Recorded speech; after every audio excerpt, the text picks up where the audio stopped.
रामकृष्ण हरी.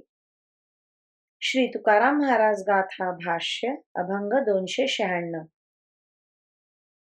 नसंडी अवगुण वर्मे मानितसे सीण, भोग देता करीती काई, फुटता यमदंडे डोई.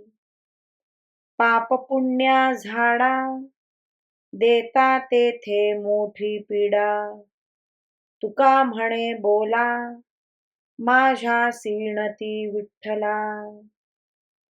दुष्ट माणसे पाप करण्याचा अवगुण टाकीत नाहीत आणि कोणी त्यांच्या आचरणातील दोष बाहेर काढले तर त्यांना त्यामुळे राग येतो व असह्य दुःख होते. पण आता केवळ दोष बाहेर काढलेले त्यांना जर सहन होत नाहीत तर मग पुढे यमलोकात गेल्यावर यमदूत शिक्षा देताना आणि यमदंडाने डोके फोडतात त्यावेळी ते काय करणार आहेत? यमलोकात पाप पुण्याचा झाडा देताना फार मोठे दुःख भोगावे लागते.